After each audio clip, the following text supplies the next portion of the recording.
Welcome to Health Oddity, the show that strips away the jargon and hype surrounding all things health and fitness to help you live a long, strong and energetic life.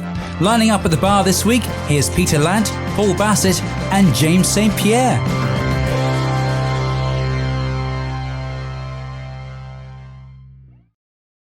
Hello and welcome to the Health Oddity podcast, episode 106.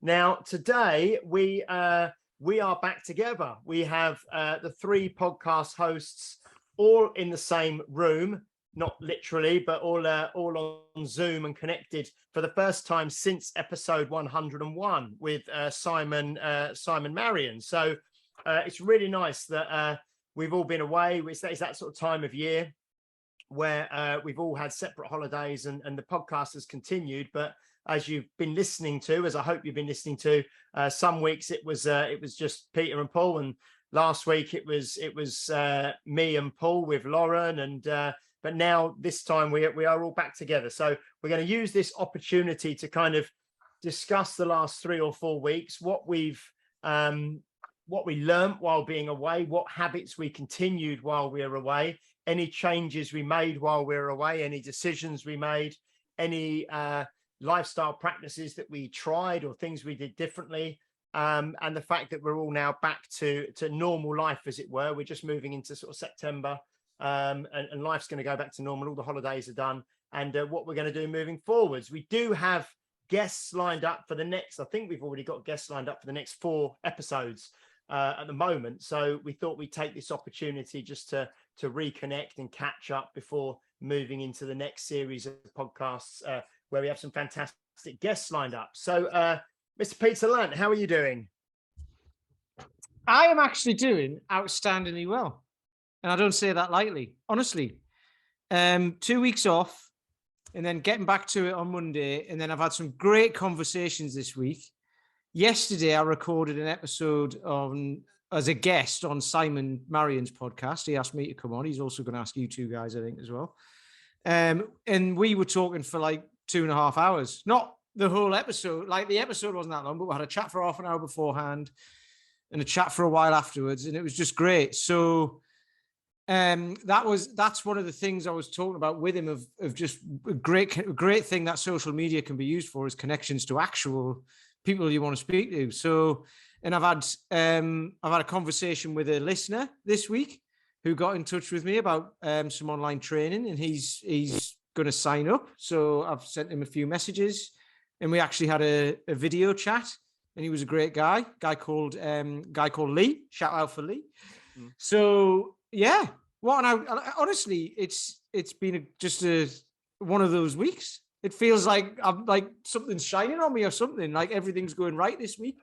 So, and yeah. A couple of things. I've noticed you're wearing, little shout out to Finbar Toulan. You're wearing a Virtue. Friend of the show, yeah. I'm wearing a Virtue t-shirt. Friend of the show, Finbar Toulan. Yeah. There you go. Virtue t-shirt. And I also understand that you had a visit from one of the original Health Oddity super fans today in Bath. I did, yeah. Right? Your brother. Hang on. I'll show you the photograph. I saw a picture sent of my brother wearing his Health Oddity t-shirt, meeting up with Pete in Bath on the way to Wales, I think. He's on his way to Abergavenny. Yeah. Absolutely fantastic. Honestly, it's great. I love it. Absolutely love it. Dear me. Excellent. So that's great. So we can talk about, I know I saw a lot of your training stuff while you're away, and we can kind of talk about that and the way you manage things, and then the way you've sort of slipped back into routine since coming back, which is great. Mr. Paul Bassett, how are you doing? You've been away as well? Yeah, I've got my Health Oddity t-shirt on. Have you got on inside out and backwards? That's a visual That's a visual gag. You don't get that if you listen. It's a visual gag. I always think radio is perfect for that kind of visual gag. It's the team's back, isn't it? It's like the reunion that no one asked for, really, isn't it? It's like, take that. Suddenly realize they're pretty good when they came back, weren't they? I like the way James had to clarify that we all went on holiday separately, as if like on the buses. You all do everything together. Well, isn't it when a series jumps the shark, and they usually do like they go to Spain together and they do an episode over there or something? It's like we're starting to lose a few ideas. Let's do an episode overseas. I think that's something we could do. We could do one. We could do one via like Google Chat or something like that instead of on Zoom. No, you've lost him. You've lost him. No. I mean, fair enough. Bad idea. I didn't want to break it. Yeah, bad idea. Yeah, silence said everything, really, didn't it? Yeah. One thing I did, I've listened to the podcast back, the recent ones. Obviously, listened to the one last week. With the highest, the one with me and Peter, yeah. Oh yeah, I'm going to get all my numbers mixed up now. Yeah, with the highest listening numbers that we've ever recorded. I listened to the one that you both did recently. I listened to the one that just Pete and I did. I think I listened to Simon Marion. So, and one thing I did notice is very, very annoying is that I say, all the time. So I'm going to pull myself up on that today. My granddad used to say that. Yeah, I wouldn't worry about it if I was you. No, but I'm just going to consciously. It's a thing that you say to fill time when you're thinking. Just say, I reckon you should get the acronym hammer and hit yourself over the head with it every time you say it. Like mallet's mallet, word association. You mustn't pause, you mustn't hesitate, you mustn't repeat. Yeah. Look at each other and go with great relish. Do me. So, to begin with, then, how have we just give us? I suppose quite a good place to start would be like I've had lots of really interesting conversations in the last week at the studio with members, and I've recorded a couple of short videos about some of those conversations and put them into the kind of Facebook group that we have, and had conversations around things that probably came on the back of thinking that I did while I was away, actually on holiday. Because I think when you're away, you really have time to process, don't you, and to think and reflect on things. So yeah, just maybe Pete, if you can sort of tell, if we start with Pete or start with Paul, whichever one, kind of where you were when you went away, what you did, how your kind of day panned out, and how you kind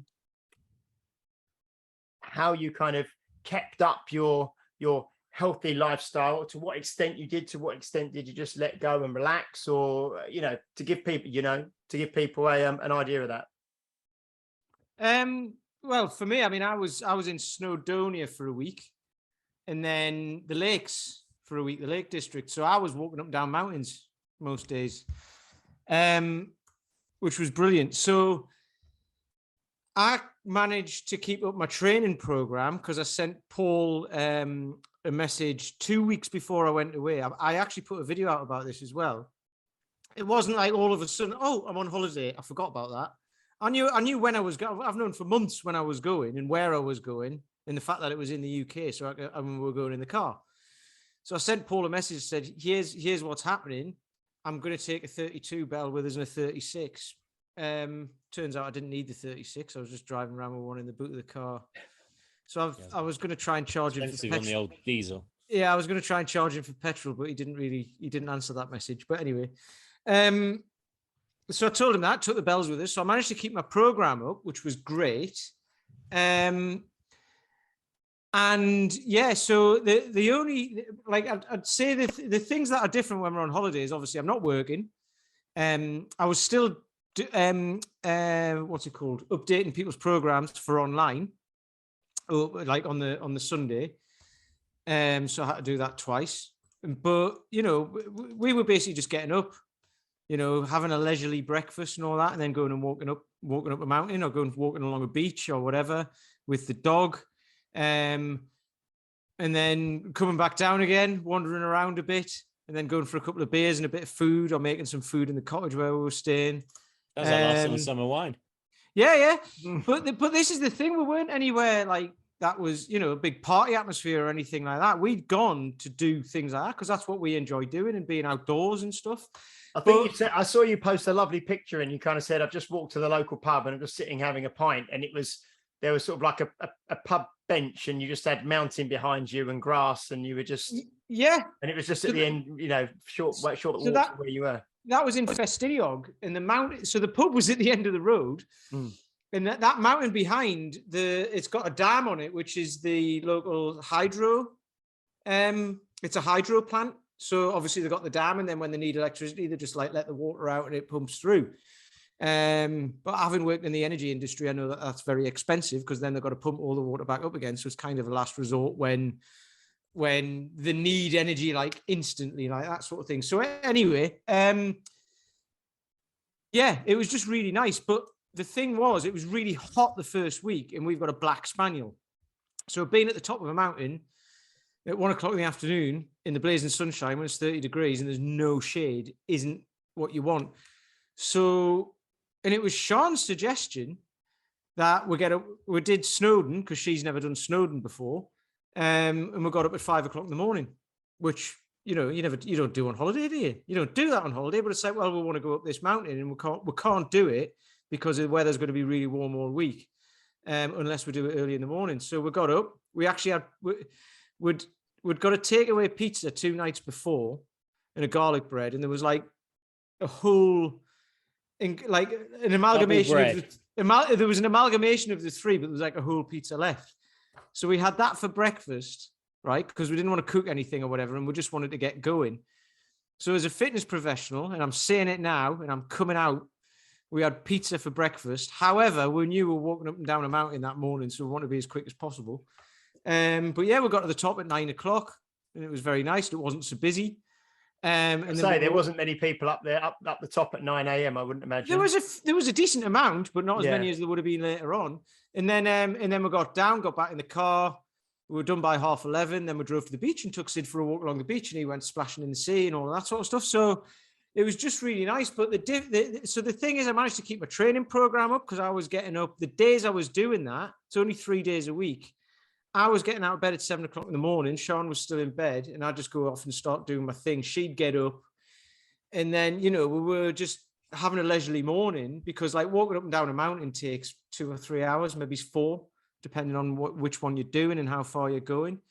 So you think people you need to get up early and go and do that when it's hot and you've got a dog. Yes. But when we were in the lakes, it was like 16 degrees. So actually we could start at midday, be done by 4 in the afternoon. It was great. So we managed to have such a leisurely time while fitting everything in that needed to be fitted in, and having had a few beers, drank every day, not loads, not to excess, a couple of beers a night in a local pub somewhere, and then we'd either cook or we'd eat in the pub or whatever. And it was just, we got takeaway curry one night. It was brilliant. It's just, I don't know. It was very relaxing, because there was no kind of restriction. And I said before we started recording, I was basically out, and it wasn't a bad diet. I was eating 2 meals a day, breakfast and dinner.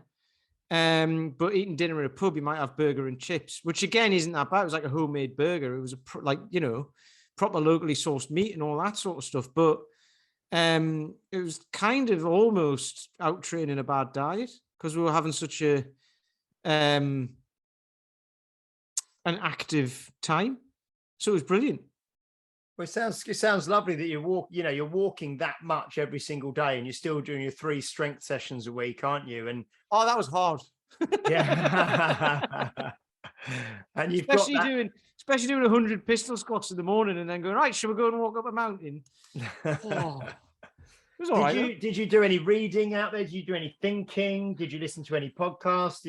No. Were you just apart from that, you were just kind of quite just relaxed, enjoying each other's company and just chilled out? I took Simon's book with me, The Immediate Care Process, Simon Marion, and it's not a holiday reading book, is it? So no. I didn't know what it was going to be, but it's a book you do, isn't it? And you study. So I kind of flicked through it and then went, right, this isn't holiday reading. So what is holiday reading for you? Well, just easy stuff, isn't it? I don't know. I don't necessarily read on holiday because I'm too busy doing stuff, or just some heavy relaxing. Heavy relaxing. But yeah. So I mean, thoughts wise and everything. I've just joined. I was saying as well. I've just joined this new coaching program. So thoughts wise was basically what I've got to join that when I get home and pay. Like you've got to pay for it and all of that sort of stuff, obviously. So having all that in place. And then as soon as I got back, I paid, joined, and now I'm going through the stuff. So it was like, going through the learning process of this, because there's all these modules to learn from and all this sort of stuff. And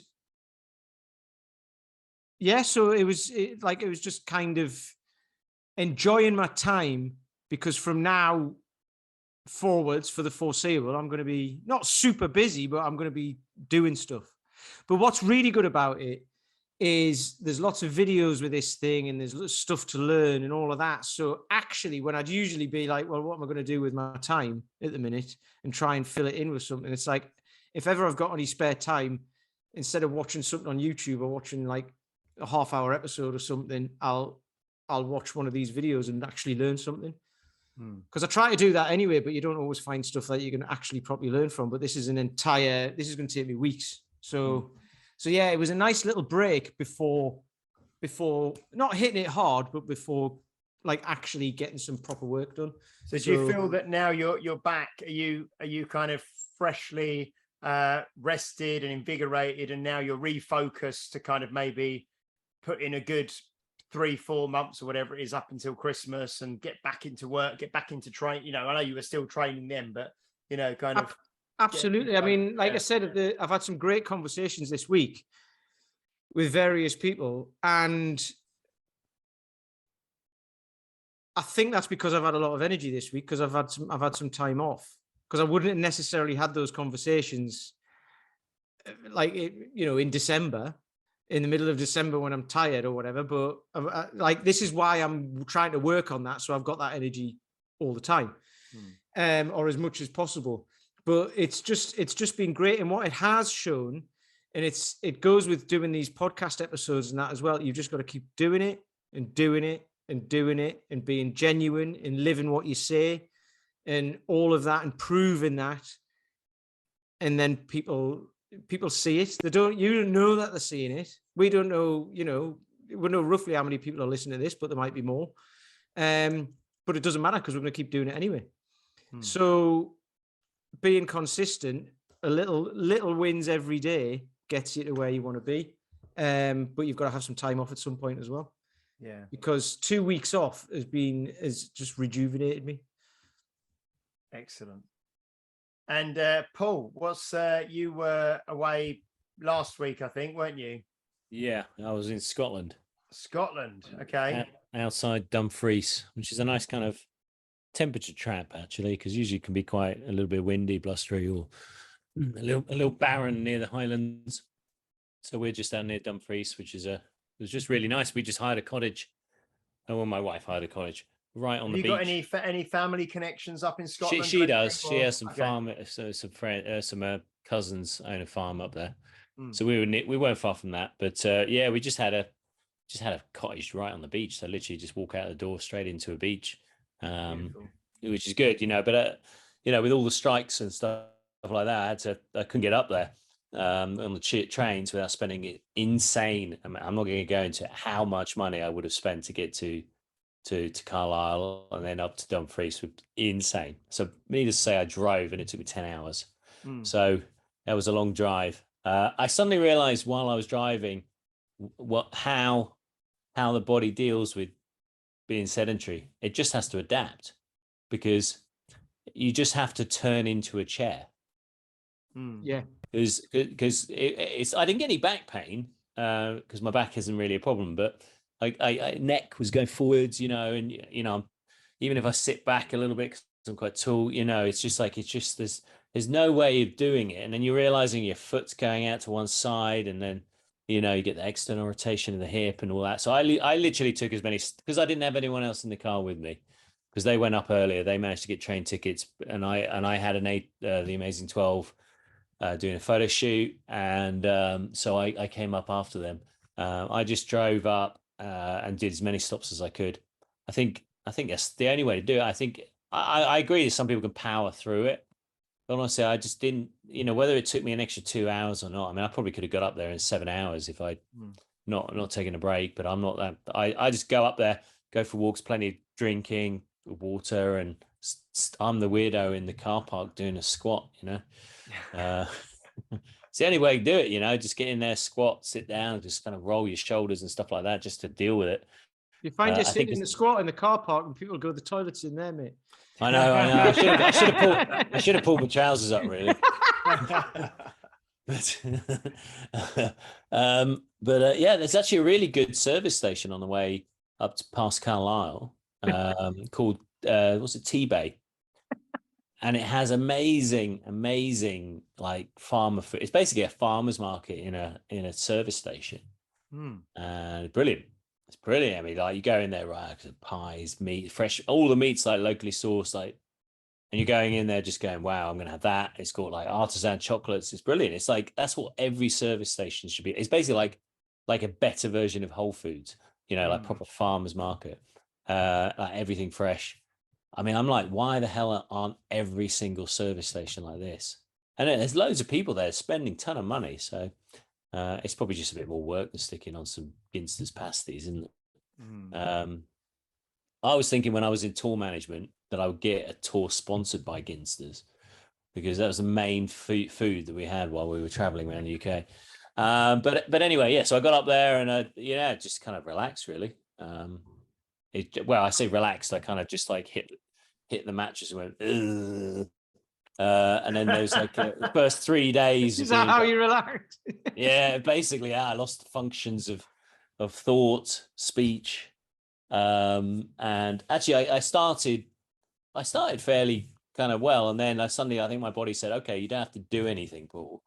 My team had handled everything. They're like James, when you were mentioning that when you went away, actually, everything ran smoothly and everyone was solving problems really well. So I had Marta, who's part of my team, she just basically took over everything. Calendar wasn't too busy. We'd finished the wave of the A12, so it was a good time to have gone, because things are in the right place. So I just wasn't used to the fact that I wasn't on my laptop. I didn't really have access to phones. And come the Wednesday, I was just like absolutely shattered. And I actually got sunburn on the Wednesday, falling asleep on the beach while my kids played it there. I mean, my wife was watching the kids in the water, so they weren't drowning or anything. But I fell asleep there, and I was like for a while I was about like a grey bag of flesh. How did it feel? Because obviously James has done the thing of going away with no phone and all that sort of stuff. When I was in the lakes where we were staying, didn't have any Wi-Fi. Yeah. I had to walk up a hill at the back to go and update programs on the Sunday, because there was like literally nothing. Yeah. So what was that like? Because you don't usually do that, do you? So I mean, there was some Wi-Fi. It's just that because I told all my clients, and my clients were really respectful as well, they just didn't contact me. There was one or two who were away when I was doing all the announcement, or hadn't read the Facebook posts. But really, there was this kind of sense, because Marta just told everyone not to contact me, so that was helpful. And I'd done as much beforehand that I could, and I didn't have any sales calls or anything like that. So it was weird, though. It was weird. I mean, I just didn't know quite how to handle the time. I got better at by the end of the week. It's weird being in that circumstance. I don't think I was quite like you, James, being completely without any Wi-Fi or any kind of contact, but it was close. It was close-ish. I mean, I remember doing it. I was in where was I? I was near Scarborough once. No, Scunthorpe. Scunthorpe? Yeah, something like that. And I was in a recording studio. It's a pretty cool studio, actually. It's where the Arctic Monkeys did their first record. So we were there. And anyway, the only place I could get reception was walking through the village into the phone box, which didn't work. That had a fly's nest in it, like full of flies, and you would be able to make phone calls in the phone box, because it was the only place that seemed to get reception. Step outside the phone box, couldn't get reception. So I don't know what that was about, but it was a bit like that. There was certain areas that you could walk into where you had some kind of connection. You've just reminded me of something. This is totally disjointed, but have you ever heard of the Scunthorpe effect on email? No. Well, if you look at the letters so you know how some people's email, like in work or whatever, will say you're not allowed certain words, and it'll look at strings of words and all that sort of stuff. Think about Scunthorpe. What's in Scunthorpe? Yeah. Right. So basically, anyone who had an email address with like at scunthorpe.whatever, business wise or anything like that, lots of like businesses were struggling with it because they wouldn't get delivered anywhere. Anyway, James. Anyway, what I was going to say. So, Paul, did you? I know you're incredibly busy when you're in your normal kind of work mode and you're at home. So you said the first few days being away, you found it quite hard to actually not To adjust to civilian life. Working. Yeah, not to be working. I mean, did you do any kind of training while you're up there, or did you totally just chill out and relax and, you know? I tried to do some training, and I actually, because we've had David Cohen on the podcast, I'm always giving a shout out to David because he is a bit of a monster and he's a great guy as well. So he does all his stone lifting. Obviously, being on the beach, I was like, right, I'm going to give that a go. Bloody heavy, those stones, but they're good. Actually, you know, one of the best things to do after being in a car for 10 hours is the next day go and pick up a heavy stone. My back felt great with it. Yeah, so it was really good. Actually, my biceps I really noticed because I'm not particularly strong there. But so I did some activity. I started really well. My wife at the moment is doing a diet, and I said, okay, I'll do it with you. So it's low carbohydrate, and I did really instantly notice that having not had any carbohydrates in my body, and it was a good opportunity to do some. So we're talking about did you, I know with you, Peter, you're like, okay, I'm going to do a ton of activity and then and I'm going to outwalk a bad diet. I kind of did the opposite. I went in with the intentions of just kind of being chilled out with my food and doing a ton of exercise, but I ended up doing very little exercise other than the stuff I was doing with the kids, and I took the kids out on lots of active things, but it's only so far you can walk with a 6-year-old or a 3-year-old or whatever. So so I ended up eating really well, and because there's loads of good quality food in the area, me and my wife just bought loads of nice food, mainly with carbohydrates, just eating a few berries here and there. But the effect is, having done quite a lot of carb eating through kettlebell sport, which is just very glycolytic, I just got a bit of a kind of like, I lost a lot of kick and I just felt fairly physically unmotivated. But I think some of that was down to just that release of tension, which I definitely needed. And I think having come back, I realized how up against the ceiling of my recovery capacity I was hitting, and definitely was good to have a bit of a reset, both in terms of diet and time, to just relax, sleeping in a bit later, not having to travel and jump on a bike, get down to work, come back, blah blah blah blah, sales calls all day, things like that. That was good not to do. And also just sit down and play with the kids. That was fun. It's one of those things with the physical distance from where your life is, isn't it? And it makes, which is holiday, isn't it? So it makes a difference. Because I know you said you didn't go away. There's a separation there, isn't there? Yeah. Well, I suppose I could do all these things at home, couldn't I? I mean, there's no reason why I couldn't just. Yeah, but you wouldn't know. You wouldn't know because the stuff you could be doing otherwise, isn't it? Walking in, is it? Yeah, but the stuff you could be doing otherwise, isn't it? That's the thing. So you're like, well, no, because I can't do that because I could do that, but I've also got this to do. So I might as well do some work instead. Whereas when you're away, that doesn't happen, which is perfect.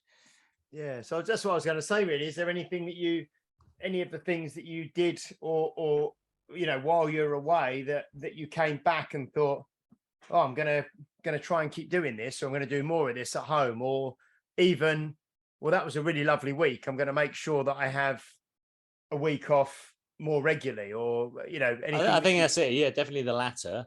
I think definitely just try and do short breaks, book them in. I mean, the one thing I'm not very good at, and it's historically what I'm not very good at, is unless someone contacts me to go out, I am probably not doing it. Not because I don't want to, quite a sociable person. It's just that I spend my life organizing other people, and then unless it's been organized for me, in the past, before I was a personal trainer, my social life and my hobby and my work were the same thing as music, and so you would always be down a pub hanging out with your mates because that's where the gigs were and that's where you were on tour or whatever. Whereas now it's like I do my training, come back with the kids, and then depending on the babysitter, unless we've organized something, we're not going out. So I think I'm going to take longer weekends, book off like a Friday, spend the weekend, come back on Sunday, just have some more time, do that. And certainly I've kept up eating well. Last 2 weeks, I think I'm carrying a lot of inflammation, a lot of stress, weight, stuff like that. I felt that because I was working so hard, my usual kind of focus around food was disappearing. So yeah, I've lost almost, probably about 3.8 kilos, something like that. So it's, I definitely noticed that. I felt a bit weaker when I came back. Definitely felt this week has been a bit of a write-off with training.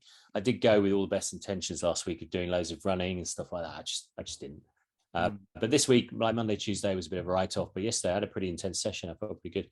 So, so do you think so I've decided. What's that? I was going to say, so do you think you're adapting to having changed your food slightly now? Yeah, a little bit more. Yeah. I mean, I was planning on coming back. So my plan before I went, I was speaking to coach Paul McElroy as a coach. I was saying, okay, so the UK long cycle standard is for a veteran was, I think it was something like 85 reps in 10 minutes with 220s. And I was going to go and put it on Facebook with my group. I was going to have a bit of pressure, so I was going to put it on Facebook live in my Transformation Club Facebook group and do 10 minutes of that and try and break that. I don't know if I could. I felt like I could before. When I came back, I was like, I was pressing 16 kilo weight and I was going, oh, this is bloody hard. I think that's all dietary, but I think maybe I'll come back at it next week. But I've actually entered the Giveaway Sports Union October 29th kettlebell sport thingy. Yeah, that's how much I know about that. Where is that? Is that a live competition? Yeah. Yeah, it's going to be in Leeds. Okay. Yeah, I've never really felt like doing a Zoom one. I just can't be asked for that. Yeah, no, because I mean, Lauren's got the next one in. I think it's 2 weeks from now. 1, 2, 3 weekends from now. Yeah, in Northampton. Yeah, and I know Finbar's going to be there, and Ben Morris is going to be there as well. I know. I looked at because you were saying on the last podcast you're going to go up and have a look, and I looked at it and I was like, oh, it's like 3 hours away from me, so I was going to come along, but then I was like, oh, yeah, Northampton's about 2.5 hours from here, I think. Is it okay? Yeah, but I'll have to have a look and see. Depending on what time she's on, I might do actually. Yeah, I don't know if I'll do biathlon or long cycle yet.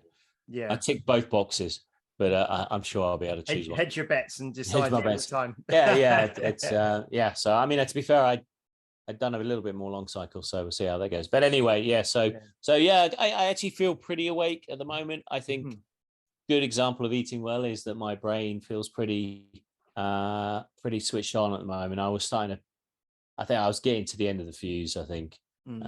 So it was good. It was good to have. I think if my wife hadn't booked it, I probably would work through because that's my nature. But they're still, actually, to be fair, my wife and my kids are still in Scotland. They're doing an extra week, just seeing some family.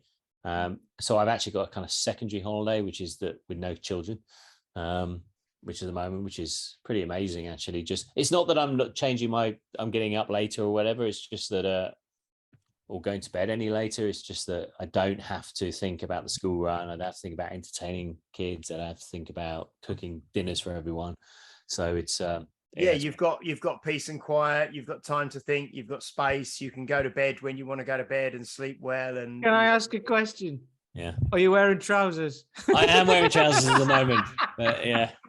No, just because No, I did wander around in my underwear yesterday. Most of the day. He pulls up my body and everything, and he's sitting around with no wife and kids there. He's just like, I'll whack a t-shirt on, it'll be all right. As I stand up, walking into the I'll take the show.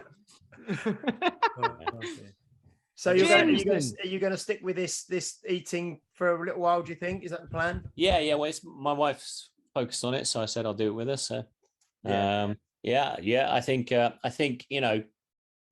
sports like kettlebell sport or anything is kind of very intense strength.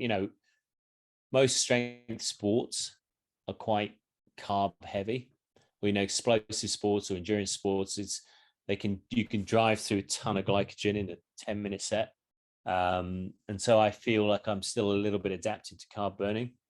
So there's going to be a transition, I think, which will be uncomfortable, and I'll probably have to accept that I'm not going to be firing all cylinders until I get used to it. But I think it's probably a good thing. I'm quite enjoying it. I've got an air fryer.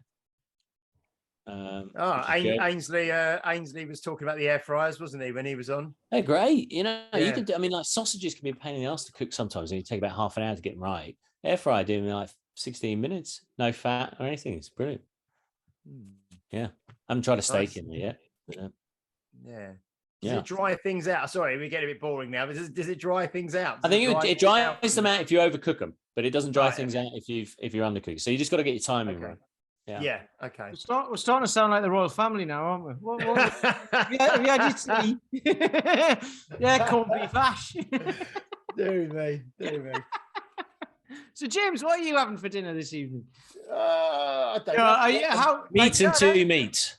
Yeah, I'm working this evening again, so it was. I've got the big change, I suppose, for me in the last couple of weeks is I had the guys from Ice Tub UK back round because my ice tub that I've been having wasn't getting cold enough. It wasn't the cooler wasn't working properly.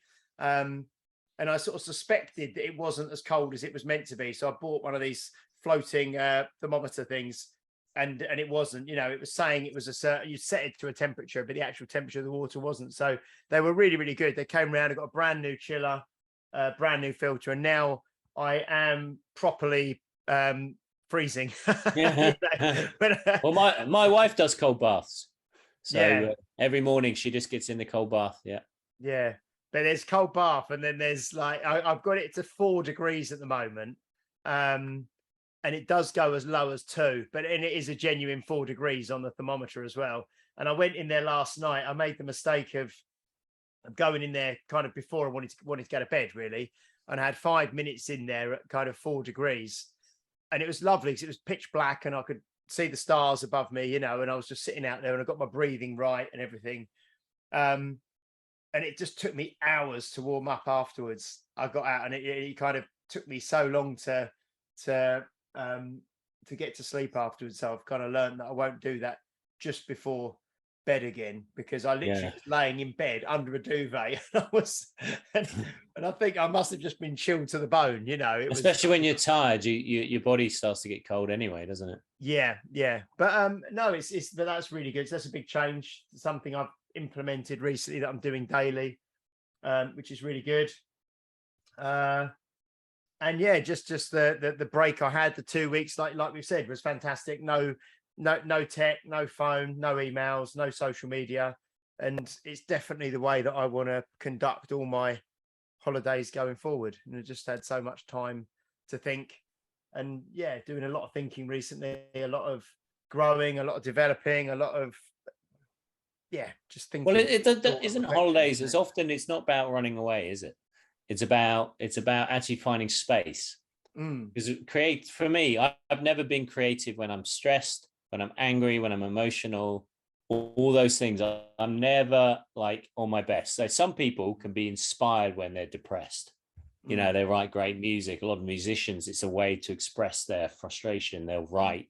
For me, I like to be happy when I'm doing things. I like to be, but often it's all that encroachment of tasks that can become suffocating, isn't it? And then when you go on holiday, it's not about, okay, I'm going to do bad stuff because I can. It's going to be about, actually, like you say, James, it's I've done a lot of thinking. I've had a bit of space to evaluate. And actually that space kind of gives you some time to say, actually, I don't need to focus on that, or what I thought was a priority wasn't, I think that's one thing that Pete sort of said earlier, which is, and it's true, and you just saying that actually made me think as well, is it's a shame that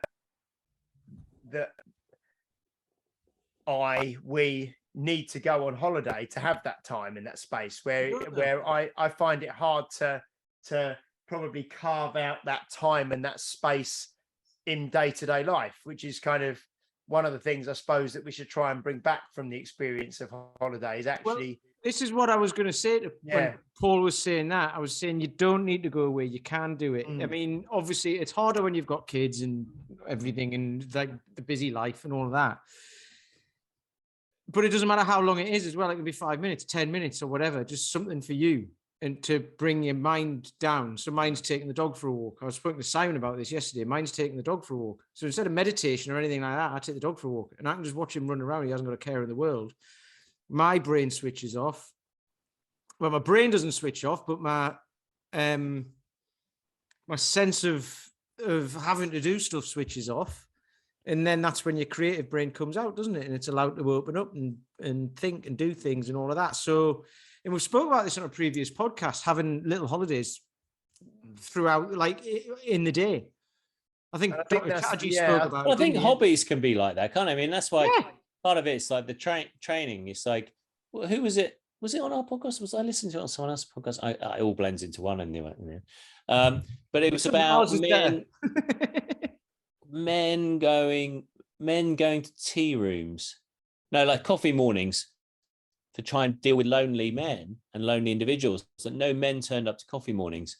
But then when they had a shed morning where there was like they could do some woodwork and stuff like that, it was packed out because they had this kind of like they had this space where they could do something that they could. It was sometimes by doing something you've got space as well. It's not that you have to just sit there going, I am thinking now and I'm being creative. Actually, the act of doing something you enjoy that takes your mind off things can allow that second part of the brain, whatever it is, to just mull over things. I suppose it's like, Pete, some people use cooking or gardening or an allotment or, decorating, all these kind of things, isn't it? Tidying up. It can be quite, cathartic, can't it? It's giving you just that time and space. Exactly. So when people think they haven't got, you need to go away, which is always going to be better anyway.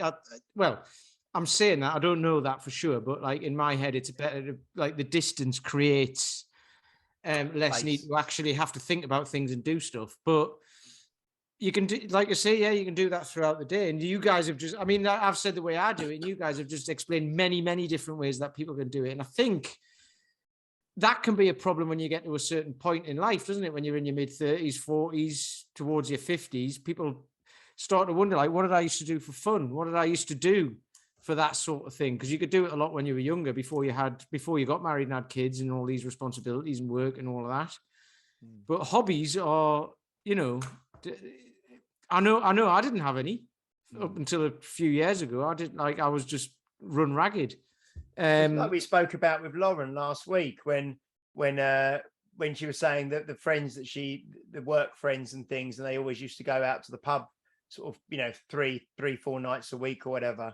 And now that she doesn't do that, some of them think she's boring because she's now training and she's got another focus. And, it's what we said, I think, before we started recording, was that actually going to the pub 3 or 4 nights a week for 20 years is quite. But isn't it much more interesting? Dinner table conversation. Say, in my spare time, I like to do a strength endurance kettlebell workouts that I've trained for. That I'm like, it's kind of mental doing pentathlon really compared to what most people do. It's a much more kind of cool thing to talk about, than what did you do in the pub last night? It's I suppose people are just. Sometimes people are quite removed from other people's passions that they can't quite understand why those would be interesting, Yeah, I mean, I think so. So big thing that I've just sort of taken from this is we're not taking from it because it's stuff that we all know and we've talked about before, but it's trying to create space in your day-to-day life that allows you to be creative and mindful and thoughtful, and carving that out and finding a way to do that. And for Pete, it's going out for a walk, with the dog, which is great. But because it's so easy. I mean, I haven't listened to last week's podcast, 2 weeks ago podcast, the one you did about was it something to do with overwhelm in a digital? No, it's Overthinking, yeah. So but you can have so much stuff that you're certainly running a business and things like that that's and having a family and everything else that's just pulling on you all the time, that you need that space, but you need a way to create it where it's not just 1 week a year or 2 weeks a year. It's something that can become a part of your daily routine. Yeah, because Paul said something about when you went away, you were ready, you were at the top and you were ready to go away, but you didn't realize it. So you would have just kept going. And that if you can take that to the point of burnout, right?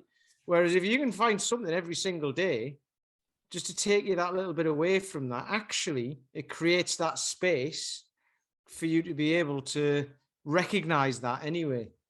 And then you don't, and then then the 2-week holiday becomes something that you don't have to, or the week holiday or whatever it is, I know when I was working, when I was sitting behind a desk for 10 hours a day in the same desk for 12 years, holiday, the first week was a nightmare. I'd just be knackered. And then the second week, I spoke about this a couple of weeks ago, didn't we? The second week, for a few days, I'd feel relaxed, and then I'd start thinking about going back to work again. So it was actually only 3 days off, really. Whereas this time, I totally understand. No, I totally understand. Yeah. This time, I did a session in the morning, 7 till 8, with the guys. I came home. I think I did my presses. I had presses and pistols to do. I did my presses. We had breakfast, got stuff together, and then got in the car and drove off. And I was like, right, we're on holiday. And it was great. And I was like, I was ready already, like that afternoon on the day we went. Whereas years ago, that would have been like, it would have taken me like 4 or 5 days after that until I started to wind down.